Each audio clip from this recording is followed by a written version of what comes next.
রাধে রাধে। আজ নৃসিংহ চতুর্দশী উপলক্ষে আপনাদেরকে হার্দিক শুভ কামনায়। আজকে নৃসিংহদেবের জন্মদিন অর্থাৎ প্রাকট্য দিবস। আর আজকে হচ্ছে আমাদের গুরুদেবের প্রদত্ত দেয়া জিনিস শ্রীমতী রাধারানী, অর্থাৎ উনি হচ্ছে আমাদের জগৎজননী মাতা। তাই মাতৃ দিবস উপলক্ষে আপনাদেরকে হার্দিক শুভ কামনায়। আমি নৃসিংহদেবের কাহিনী আপনারা সবাই শুনেছেন, কিন্তু প্রহ্লাদ মহারাজের পূর্বজন্মে কি ছিলেন যার জন্য উনি জগতে নৃসিংহদেবের পরম ভক্ত প্রহ্লাদ রূপে জন্মগ্রহণ করেছিলেন? কি এমন কর্ম করেছিলেন পূর্বজন্মে যার জন্য প্রহ্লাদ হয়ে জন্মগ্রহণ করেছিলেন? জগতে নৃসিংহদেবের সাথে প্রহ্লাদ মহারাজকেও পুজো করা হয়। তো আপনারা ভিডিওটা সম্পূর্ণ শুনবেন, ঠিক আছে? প্রেম সে বলুন রাধা রানী কি জয়, রাধে রাধে। তো নৃসিংহদেব দেখুন, তার যে কোনো ভক্ত হতে গেলে সর্বদাই একটা জিনিস খেয়াল রাখবেন, যে আমাদের ভগবানের প্রতি যদি দৃঢ় বিশ্বাস থাকে, আর সে বিশ্বাসের দ্বারাই আমরা ভগবানকে কিন্তু পাব। দৃঢ় বিশ্বাস ভক্তি নেই হই, রাম ও কৃপা বিনা সুলভ নেই হই। বিশ্বাস না থাকলে তাহলে ভগবানকে পাবে না। বিশ্বাস যদি থাকে এ জন্মেতেই রাধাকৃষ্ণকে দর্শন পাবে, যেমন প্রহ্লাদ মহারাজ পেয়েছেন। তো প্রহ্লাদ মহারাজ পূর্বজন্মে কোনো এক কল্পেতে উনি এক শ্রমিক গৃহেতে অর্থাৎ শূদ্র ঘরেতে তার জন্মগ্রহণ হয়। তার ভাইয়েরা টোটাল ওনাকে নিয়ে 4 সন্তান, 4 ভাই ছিলেন। ওনার পিতা, মাতা, ছোট পুত্র ছিলেন। তো বাকি তার 3 ভাই কিন্তু খুব কথা শুনতেন, পড়াশোনা থেকে, বিদ্যা পাঠন থেকে, কর্ম থেকে। এবার শূদ্রদের কি কাজ, চাষবাস ইত্যাদি, কিন্তু সবকিছু করতেন। কিন্তু প্রহ্লাদ মহারাজ ছিলেন তার বিপরীত। ওনাকে যদি কোনো কিছু কর্ম করতে বলতেন, সেই কর্ম ধরে নিন, আমি একটা উদাহরণস্বরূপ দিচ্ছি, উনি হয়তো বললেন যে সরোবর থেকে জল নিয়ে আসার জন্য, কিন্তু ওনাকে জল যখনই নিয়ে আসতে বললেন কলসি করে, তো কলসি তো জল তো নিয়ে আসলো না, উল্টে কলসি ভেঙে দিল। আবার ভেঙে যখন দিল, কোনো বালকরা খেলাধুলা করছে সেখানে গিয়ে জল ফেলে দিল, অর্থাৎ কলসি দিয়ে কারো মাথা ফাটিয়ে দিল, কিংবা তাদের সঙ্গে দাঙ্গা হাঙ্গামা এসব করতে লাগলো। পরিণামস্বরূপ তার পিতা মাতা এসে এখানে প্রহ্লাদের পিতা মাতাকে বলল যে এরকম আপনার ছেলে পুত্র সন্তান খুব দুষ্টুমি করেছে, এই সব ক্ষতি করেছে। শুধু একদিনের কর্ম ছিল না, প্রতিদিনই ছিল কিছু না কিছু তার দুষ্কর্ম ছিল। দুষ্কর্মই হচ্ছে ওনার প্রতিদিন কর্ম। ধীরে ধীরে যখন প্রহ্লাদ বড় হতে লাগলেন, তো পূর্বজন্মে ওনার নাম কি ছিল সেটা উল্লেখ নেই, তো আমি প্রহ্লাদ নামে আমি আপনাদেরকে তুলে ধরছি। দুষ্ট বালক এইসব নাম দিয়ে উল্লেখ করা আছে আর কি। তো তখন সে প্রহ্লাদ কি করলেন, ওনার পিতা যখন এক সময় আদেশ করলেন যে পুত্র, আমার 3 সন্তান খুবই আজ্ঞাকারী, তা তুমি যখন এরকম কথা শুনছো না, তা তুমি তোমার মতো এবার রুটি রোজগার দেখতে পারো। এই বলে তাকে মানে তাড়িয়ে দেওয়ার তাকে প্ল্যান করলেন, এবং তাকে বললেন যে তুমি কর্ম করে অর্থ নিয়ে এসো, এবং সেই অর্থের দ্বারাই আমরা সংসার চালাবো, সংসার অটল হয়ে পড়ছে, এরকম নানান দিয়ে তার পিতা তাকে শুধরানোর জন্য চেষ্টা করলেন। কিন্তু উনি কি করলেন, কর্মের যখন ক্ষেত্রেতে গেলেন, সেখানে একটা বারবণিতা অর্থাৎ বেশ্যার সঙ্গে তার মিলন হয়, দেখা হয়, এবং তার সঙ্গে দেখা করতেই তার প্রতি আসক্তি হয়। তখন কি করেন, ওনার সঙ্গে মিলন হতে গেলে পয়সার দরকার, তো গৃহে থেকে চুরি করতে লাগলেন। এতদিন ছিলেন দুষ্ট বালক, মার দাঙ্গা এসব করছিলেন, এবার চুরি করতে লাগলেন, গৃহে থেকেই চুরি করতে লাগলেন। তো গৃহ থেকে চুরি করতে করতে তার সঙ্গে মিলন হতে লাগলেন, দেখা করলেন, রাত কাটালেন। তো এরকম হতে আসা যাওয়া হতে হতে যখন তার পরিবারের সব জানতে পারলেন, তো তখন তাকে তার পিতামাতার ত্যায্য পুত্র হিসাবে ত্যাগ দিয়ে দিলেন। তখন এদিকে বেশ্যার কি করলেন, পার্বণিতা ওনার সঙ্গে বললেন যে আমি আপনার সঙ্গে বিবাহ করতে চাই। তো উনিও রাজি হলেন। তো রাজি হওয়ার সাথে সাথে তো তারা এতই প্রেমে বশীভূত হয়ে গেলেন, তারা তার গৃহ ত্যাগ করে চলে গেলেন একটা স্থানে, যেখানে একদম নিরীহ জায়গা, একদম শান্ত জায়গা, ঘর নিবাস করে কর্ম করে দিন যাপন করবে, এরকম সিদ্ধান্ত নিয়ে তারা গৃহ ত্যাগ করলেন।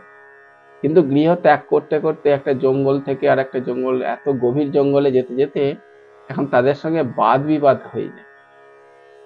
এখন বাদ বিবাদ হতে হতে হতে এমন পরিস্থিতি এসে যায় যে তারা মুখ দেখাও পর্যন্ত তারা পাপ মনে করছে।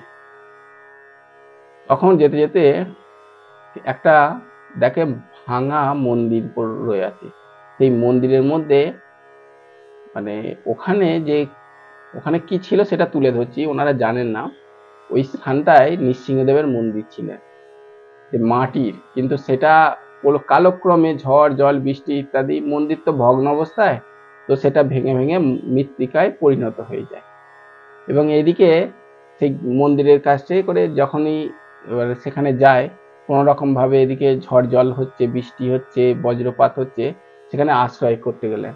এবং সেখানে কোনো রকম ভাবে ছাউনি টাইপের ছিল, কিন্তু তারা সারা রাতব্যাপী এই আজকের দিনে, অর্থাৎ আজকে নৃসিংহদেবের যে প্রকট হয়েছে, তো ঠিক আজকের দিনেতেই ওনারা প্রাতকাল থেকে, ব্রহ্ম মুহূর্ত থেকে একদম প্রাতকাল দোপহার একদম রাত্রি পর্যন্ত অজস্র হারে অশ্রু নিগ্রত করে নারায়ণকে ডাকতে লাগলেন যে হে নারায়ণ, আমাকে রক্ষা করুন, আমি এই পতিত থেকে আমি কিভাবে উদ্ধার হব, আমি এই মনুষ্য জন্ম নিয়েছি, আমার জন্ম নেওয়াটাই বৃথা হয়ে গেল, আমি এতই পাপ কর্ম করেছি যে আমাকে পিতামাতাও পর্যন্ত ত্যাগ করে ফেলেছে, এমনকি আমি এনাকে ভালোবাসতে গেলাম কিন্তু এনাও আমাকে ত্যাগ দিলেন এবং আমি ওকে ত্যাগ দিয়ে দিলাম, কিন্তু একমাত্র আপনার শরণাগতি, আমাকে রক্ষা করুন, কৃপা করুন, দয়াময়ী, দয়ানিধি, নিধান,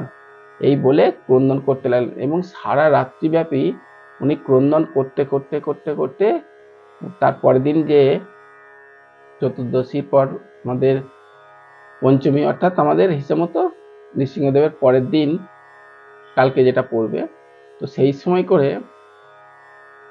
সেদিনে নৃসিংহদেব ব্রহ্ম মুহূর্তে তাদেরকে দর্শন দেয়। তো সেই দর্শন দিতেই তখন ওনার তো ভগবান নৃসিংহদেব দর্শন করা মাত্রই তখন প্রহ্লাদ মহারাজ আর ওই বারবণিতা দেখি তারা তাকে দিব্য অশ্রু নিগ্রত করে তার চরণে পড়ে আর ক্রন্দন করছে। তখন তার নৃসিংহদেব তাদের দুজনকে তুলে বলে, আমি তোমাদের ভক্তি ভরে যে আমাকে আর্তনাদ হয়ে ক্রন্দন করে যে ডেকেছো, তা আমি খুব খুশি হয়েছি। এই দেখুন, আমি সর্বদাই বলে থাকি যে ক্রন্দন করে ডাকুন, কবিরা হাসনা বন্ধ কর, रोने से कर प्रीत, रोने से ही शाम मिलेंगे, यही प्रेम की रीत। দেখুন, কাঁদতে হবে, ক্রন্দন করতে হবে। তখন এই ক্রন্দন করেছে বলেই প্রহ্লাদ মহারাজ নৃসিংহদেবকে পেয়েছে। তো সে ক্রন্দন করে তখন বলছে, ক্রন্দন করে আমাকে ডেকেছো, তোমার ক্রন্দনের ফলে যত পাপ ছিল সব কেটে গেছে, পশ্চাতাপই হচ্ছে পাপের নাশ করার একমাত্র উপায়।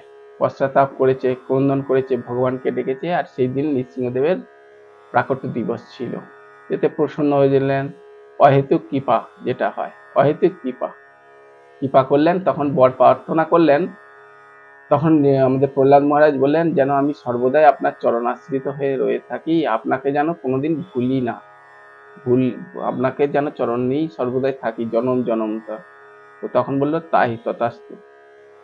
আর এদিকে যে বারবণিতা, উনিকে বললেন, তুমি কি চাও? তখন বলে, আমি সবার মনোবাঞ্ছা পূর্ণ করতে চাই, এমন কিছু কর্ম আমাকে দাও। তখন বলছে, নিত্যকার হয়ে স্বর্গে তুমি নিবাস করো, দেবলোকে, তো ইন্দ্রলোকে অপ্সরা রূপে উনি নৃত্যকার হয়ে নৃত্য করে সবাইকে মনোরঞ্জন করে থাকেন। তো এই বলে তখন এদিকে এবার আমাদের ব্রহ্মা, যে নারায়ণের নাভি থেকে ব্রহ্মার সৃষ্টি হয়েছে, আর ব্রহ্মাকে যখন তপস্যা করেছে 100 বছর, তপস্যা করার পরে ব্রহ্মাকে বললেন যে সৃষ্টি কার্য চালানোর জন্য, এদিকে সৃষ্টি থেকে চালানোর সময় করে তখন তার মানস পুত্র রূপে 4 কুমার সনক, সনাতন, সনকনন্দন, সনত কুমার প্রকট হয়েছে। মন থেকে নারদ মুনি, আপনারা তো সব জানেন, ভুজগল থেকে আমাদের আমাদের শিব বাবা ভোলেনাথ ইত্যাদি ইত্যাদি সব প্রকট হয়েছে। তারপরে যখন এরা করলো না, তখন তার বাম অঙ্গ থেকে শতরূপা এবং ডান থেকে মনু শতরূপা থেকে উত্তানপাত, প্রিয়ব্রত ইত্যাদি ইত্যাদি, তারপর আকুতি, দেহতি, প্রসূতি 3টি কন্যা হলেন না। তো এটা অন্য স্টেপে। তো ওই কুমারগণ যখন প্রকট হয়েছেন, বললেন সৃষ্টি কার্য করার জন্য, উনি বললেন আমি সৃষ্টি তো করবো, কিন্তু এখন ইতিমধ্যে একটা তুলসী রন্ধের গন্ধ পাচ্ছি, আমি এই গন্ধ এতই সুবাসিত আমার মনকে সর্বদাই মানে সন্তুষ্ট করছে। তখন উনি কি করলেন, সেই সুগন্ধটাকে মানে সুগন্ধ শুঁকতে শুঁকতে উনি সেই স্থানে গেলেন যে স্থানে নারায়ণ থাকেন, বৈকুণ্ঠ লোকে। সেখানে গিয়ে বৈকুণ্ঠপতি নারায়ণকে দর্শন করে সন্তুষ্ট হয়ে গেলেন এবং তাকে চরণ বন্দনা করে বললেন যে আমি ব্রহ্মার মানস পুত্র, আমি আপনার দর্শনের অভিলাষী হয়ে এসেছি, আপনাকে যেন চিরতরের জন্য সর্বদাই যেন দর্শন করতে পারি। তখন বলল ঠিক আছে, আমি তোমাদের এই বাৎসল্য প্রেমেতে আমি মুগ্ধ হয়েছি, কি চাও? তখন বলল আমি সংসার করার জন্য আমার পিতা বলেছে পালনের জন্য, আমি সংসার করব না, এই রূপেই যেন থাকি। তথাস্তু দিলেন, আর নারায়ণের নাম সর্বদাই মুখে নেবে এটাও দিলেন। তো উনি আর দ্বার পালে মানে বৈকুণ্ঠতে যখন খুশি আসতে পারে, এই বড় প্রার্থনা পেয়ে গেলেন নারায়ণের কাছ থেকে। তো কুমারগণ এবার ব্রহ্মাকে বললেন যে আমাকে নারায়ণ বললেন আপনাকে যে পালন করেছে তার আমি আরাধনা করবো বলেই আমাকে আশীর্বাদ দিয়েছে। বললেন ঠিক আছে, আমাদের উচ্চ পদে যখন নারায়ণই তো সৃষ্টি, আমি ওনার কাছ থেকে জন্ম নিয়েছি, তো উনি যখন পারমিশন দিয়েছে তাহলে ঠিক আছে, তো ওনাকে ছাড় দিয়ে দিলেন। তো কোনো এক সময় কুমারগণ যখন এই বৈকুণ্ঠে প্রবেশ করতে যাচ্ছেন, তো জয় বিজয়ে ওনারা দ্বার রক্ষক ছিলেন, দ্বারপাল মানা করলেন। তখন কুমারগণ বললেন আমাকে আদেশ দিয়েছে, এই যাবে না। ও বলছে যাব। এই বলে তর্ক বিতর্ক হতে হতে অভিশপ্ত দেয় যে অসুরের মতো তোমরা এই করছো, তো তুমি অসুর কুলে জন্মগ্রহণ করো। তখন নারায়ণে আসলেন, যখন অভিশাপ ছিল তখন আসেননি। তখন বললেন যে প্রভু, দুজনই চরণে পড়লেন, কুমারগণ 4 কুমার, আর এদিকে জয় বিজয়। প্রভু এ কি হলো, অভিশপ্ত হয়ে গেল, এ হলো। তখন বললেন আমারই ইচ্ছা, বৈকুণ্ঠতে কোনো অভিশপ্ত থাকে না, আমার ইচ্ছার ফলে এটা হয়েছে, আমি পৃথিবীর লোকে ভক্তি প্রচার করব বলে। তো 3বার হিরণ্যকশিপু, রাবণ কুম্ভকর্ণ 2 জন্ম, আর 3 জন্ম হচ্ছে শিশুপাল দন্তবক্র। আর একবার স্ব ইচ্ছায় বলেছিলেন আমি এত সবাই একে করেছি, একবার আমি নাম করব। তখন মানে আমাকে উদ্ধার করবেন, কিন্তু পরিণামে আমি নাম করব। হিরণ্যকশিপুকে দেখেছেন, মেরেছেন, চলে গেছেন, কিন্তু তাকে মারার পরে ওনার কি মানে কীর্তি, তার নাম মহিমা কিভাবে প্রকট করবেন? তো জগায় মাদাহি রূপে এসেছিলেন আমাদের জয় বিজয়। তাই বলেছিলেন ঠিক আছে, তাই সন্তুষ্ট। আর এদিকে কি হলেন, আমাদের কুমারগণ বললেন আমিও তো অপরাধী হয়ে গেলাম। তো বললো তাহলে তোমাকেও এরকম হিরণ্যকশিপুর পুত্রস্বরূপে জন্মগ্রহণ করতে হবে। কয়াদুর গর্ভেতে জন্মগ্রহণ করলেন আমাদের 4 কুমার, এক রূপে প্রহ্লাদ মহারাজ। তো এক সময় কয়াদু যখন প্রহ্লাদ মহারাজ 4 ভাই ছিলেন, লাদ, অনুলাদ, আহ্লাদ, প্রহ্লাদ। প্রহ্লাদ যখন গর্ভ অবস্থায় ছিলেন, কি করে আসলেন? তো কয়াদু কি করলেন, এক সময় যখন আমাদের হিরণ্যকশিপু হিরণ্যাক্ষকে বরাহ রূপ ধারণ করে তো মেরে দিয়েছে, তামাম স্টোরি জানেন। এদিকে যখন হিরণ্যকশিপু বদলা নিতে যাচ্ছেন, শুক্রাচার্য বললেন ব্রহ্মার তপস্যা করার জন্য। তপস্যা করতে গেলেন, এক সুখ পাখি এসে নারদ মুনি সুখ পাখি রূপে হয়ে নারায়ণ নারায়ণ করছেন, তপস্যা করতে দেবে না। কিন্তু উনি কি করলেন, বললেন এ সময়টা ঠিক নয়। ঘরে এসে কয়েদিকে বললেন যে আমাকে তপস্যা করতে গিয়েছিলাম, ঠিক সময়টা ছিল না, আমাকে একজন নারায়ণ নারায়ণ করতে। বলছে আচ্ছা তাই নাকি, এসেছেন যখন কালকেই চলে যাবেন, কালকেই যাবেন। বলছে তাই যাবো। কোন তো কি বানাবো? ক্ষীর বানাবো। তো ক্ষীর বানাতে বলতে আচ্ছা সুখ পাখি কি বলেছিল? বলছে ও নারায়ণ নারায়ণ করেছিল। তারপরে আচ্ছা এরপর কি করব? লুচি করব? বলছে হ্যাঁ করুন, ক্ষীর পকোড়ি সব করুন, ভাত ডাল তরকারি যতবার করছে। আচ্ছা ওই সুখ পাখি কি যেন বলছিল ভুলে গেছি। বলছে নারায়ণ নারায়ণ করছিল ও, তুমি ছাড়ো, তুমি রন্ধন করো। এরকম করে 108 বার নাম বজিয়েছিল। আর সারা রাত এরকম ঘুমোতে ঘুমোতে কথা বলছে। আচ্ছা ওই সুখ পাখিটা খুব বদমাইশ না, কি যেন একটা নাম বলছিল, নারায়ণ নারায়ণ নারায়ণ। সেই রকম হয়ে তাদের মিলন হয়েছিল হিরণ্যকশিপুর আর কয়াদুর মিলনের ফলে গর্ভস্থের মধ্যে আমাদের প্রহ্লাদ মহারাজ জন্মগ্রহণ করেছিলেন। সেই প্রহ্লাদ রূপে জন্মগ্রহণ যখন গর্ভের মধ্যে ছিলেন, তো তপস্যা করতে চলে গেলেন হিরণ্যকশিপু। এদিকে কি করলেন? দেবতারা আক্রমণ করলেন, রাজা নেই। তখন অসুর তার মাতাকেও মারতে যাচ্ছেন। তখন নারদ মুনি বলছে এ কি করছেন ইন্দ্র, গর্ভস্থ কোনো নারীকে মারাই চলে না। আর আপনি বলছে এনার মধ্যে বীজ যে জন্মগ্রহণ করবে এ আবার অসুর হবে। বলছে না না, এবারের ক্ষেত্রে এটা নয়, এ অসুরের এ মারারই একমাত্র হিরণ্যকশিপুকে মারতে কেউ পারবে না, একমাত্র এই মৃত্যুর কারণ হয়ে দাঁড়াবে। বলছে তাই? যে হ্যাঁ। ছেড়ে দিলেন। কিন্তু নারদ মুনি সেই আমাদের যে বৃন্দাবনে নারদ কুণ্ড রয়েছে সেই স্থানেতে নারদ কুণ্ড, সেখানে কয়াদুকে নিয়ে গিয়েছিলেন এবং গর্ভস্থ অবস্থাতেই শ্রীমদ্ ভাগবত মহাপুরাণ কথা শুনিয়েছিলেন নারদ মুনি। তারপরে জন্ম নেওয়ার পরে তারপরে যখন জন্ম হয়ে গেল, তারপর হিরণ্যকশিপু আসলেন। তারপরে মার ধার করে করে নিয়ে প্রহ্লাদকে নিয়ে এলেন শুক্রাচার্যের কাছে, ষণ্ড অমর্কের কাছে দিলেন শিক্ষার জন্য। জানেন তো আপনারা বিস্তার। শেষে গোবিন্দের কথাই বলতে লাগলেন, নারায়ণই হচ্ছে সর্বশ্রেষ্ঠ, উনি কর্তুম অকর্তুম অন্যথা কর্তুম সমর্থা, উনি সবকিছু, আপনি কি? আপনি ভগবান নয়। ভগবান হচ্ছে পূর্ণমদ পূর্ণমিদং পূর্ণাতি পূর্ণমদচ্যতে পূর্ণাশ্চ পূর্ণমাদায় পূর্ণমেবাবশিষ্যতে, উনি পূর্ণ, আপনি অপূর্ণ।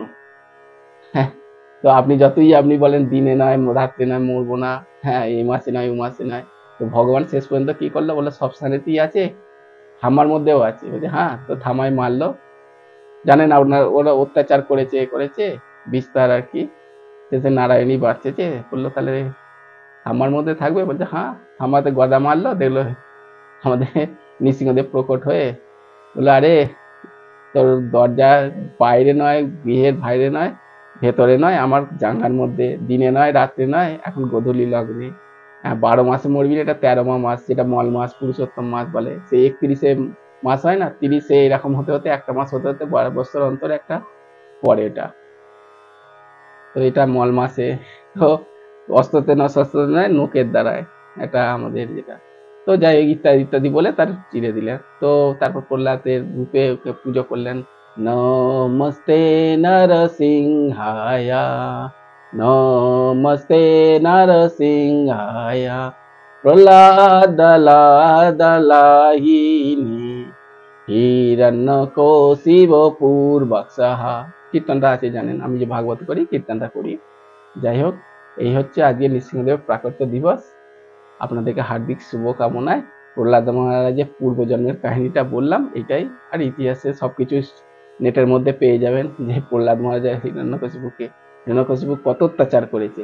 সবাই বলেছে পূর্বজন্মের লীলাটা কিঞ্চিত আপনাদেরকে তুলে ধরলাম। তবে ভক্তি করুন, প্রেম করুন। আমাদের প্রহ্লাদ মহারাজ বলেছে স্মরণ চিন্তন করতেন উনি, যে শ্রবণম কীর্তনম বিষ্ণু শরণম পাদ সেবনম অর্চনম বন্দনম দাস্য সখ আত্মনিবেদনম। নবদা ভক্তির মধ্যে স্মরণ ভক্তি হচ্ছে মেন। চিন্তন চিন্তন অনন্য চিন্তায়ন্তং মা যে জানা পূজা পাশাতে তেসাম নিত্যাদি যুক্তানাম যোগম সম্ভবম। চিন্তন মন এবং মনুষ্যনম কারণম বন্ধ মোক্ষয়। বন্ধ মানে ব্রহ্ম যে আমাদের বিন্দু উপনিষদে লেখা আছে, মন, মন এবং মনুষ্যনম কারণম বন্ধ মোক্ষয়। মনমনা ভব মদ ভক্ত মজ্জাজি মাং নমস্কুরু, গীতা সেই মন। মনটা চিন্তনটা এটা হচ্ছে প্রহ্লাদ মহারাজের কাছ থেকেই পাওয়া যায়। ঠিক আছে, চিন্তন করবেন এই প্রহ্লাদ মহারাজের শিক্ষা থেকেই। সেই জন্য অসুর বালকদেরকে বলেছেন যে যে ছোটকালে ছোট অবস্থা থেকে কুমারের আচরণ প্রাজ্ঞে প্রাপ্ত ভগবতের নিচে কুমার অবস্থাতেই ভগবানের নাম কীর্তন করা উচিত। বৃদ্ধকাল আসবে না আসবে সব বলে না, বৃদ্ধকালে করবো, আরে মৃত্যু কি গ্যারান্টি আছে? তো এর কাছ থেকে শিক্ষা পাওয়া যায় যে কুমার অবস্থা থেকেই ভগবতের চিন্তা করা উচিত। রাধা রাধা রাধা রাধা নাম জপ করবে, ঠিক আছে? রাধে রাধে।